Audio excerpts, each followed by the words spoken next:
রাজ্যের মুখ্যমন্ত্রী মমতা ব্যানার্জি কাটমানি নেওয়া নিয়ে রাজ্যের নেতামন্ত্রী থেকে শুরু করে বিভিন্ন স্তরের সরকারি কর্মচারীদের বারবার হুঁশিয়ারি দিয়েছেন। এমনকি কাটমানি নিতে গিয়ে কেউ যদি ধরা পড়ে তাহলে তার বিরুদ্ধে সরকারি ব্যবস্থা নেবে বলে মুখ্যমন্ত্রী জানিয়েছিলেন। কিন্তু মুখ্যমন্ত্রীর কথাকে বুড়ো আঙুল দেখিয়ে এদিন কাটমানি নিতে গিয়ে গোপন ক্যামেরায় ধরা পড়লেন গালসি 1 নম্বর ব্লকের মানকর গ্রাম পঞ্চায়েত প্রধান ডালিয়া লাহা। হ্যাঁ, এটা নাও আর বলো না। কি? না, ওরকম করে হবে কি? হয়। দেখো কত আছে, দেখো তুমি। কি? 5,000 দিয়েছি। ওটা নয় তো, এই তোর সামনা ছেলের যে 10% হচ্ছে, সে 10% করতে বুঝতে না। ও তো খুঁজলে হয় দিদি, আমাদের থাকবে ক টাকা বলো। লাভ থাকে আমাকে। আমি আবার যে জায়গায় কাজ নিয়েছি সেই জায়গায় কত কিছু এক্সট্রা কাজ করেছে। 20% যে লোকে দিচ্ছে। তা আমার কত, আমারও তো 20% লেস আছে বলো। 20? হ্যাঁ, আর দেখো তুমি কত আছে। 20% লেস একজনে দিচ্ছে। তোমার আগের বারটা কিছু বুঝালি না। আগের একটা কিছু আমাদের নিজেদেরই হয় না, তো তোমাকে আর কি বলবো। 1.5 লাখ টাকা, 1,60,000 কাজে 1.5 লাখ টাকা খরচা হয়েছে। কতটা এক্সট্রা কাজ করেছি তুমি জিজ্ঞেস করো না, তোমার অফিসের লোক তো গিয়েছিল চেক করতে।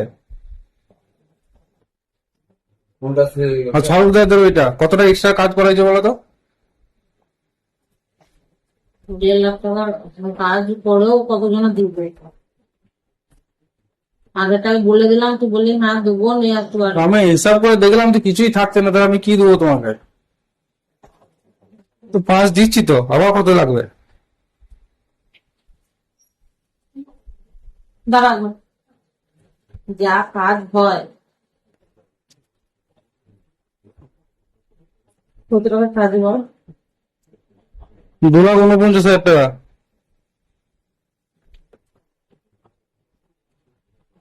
যদি 2% করে হয় সেটা তোমার তো 5,000 হয়ে যাচ্ছে। আমার হয়ে যাবে, এখন বলবো না। আসলে পূর্ব বর্ধমানের গালসি 1 নম্বর ব্লকের মানকর গ্রাম পঞ্চায়েত প্রধান ডালিয়া লাহা সরকারি জল প্রকল্পের বৈদ্যুতিক ভূগর্ভস্থ পাম্প বসাতে 10% কাটমানি দাবি করেন। কিন্তু ঠিকাদার 2% হিসেবে 5,000 টাকা দিতে রাজি হলেও তা নিতে অস্বীকার করেন ডালিয়া লাহা। তিনি বলেন, মূল কাজের উপর টাকার অঙ্কের হিসেবে 10% করে অর্থাৎ মোট 1.5 লক্ষ টাকা দিতে হবে। 5,000 টাকার বিনিময়ে কোনো কাজ হবে না। তাহলে ভেবে দেখুন, একটা কাজের উপর যদি 10% কমিশন গ্রাম প্রধানকে দিতে হয়, তাছাড়া অঞ্চল সভাপতি এবং গ্রামের ছোট বড় নেতা তো আছেই, সবাইকে যদি এরকম কমিশন দিতে হয় তাহলে সরকারি টাকার কাজ তো সাধারণ জনগণের জন্য হবেই না, সব তো এই সমস্ত নেতাকর্মীরাই খেয়ে নেবে। তাহলে রাজ্যের উন্নতি কিভাবে হবে এই সমস্ত ডালিয়া লাহার মতো মানুষদের জন্য? এ বিষয়ে আপনাদের মতামত অবশ্যই জানাবেন আর চ্যানেলটিকে সাবস্ক্রাইব করে পাশে থাকবেন।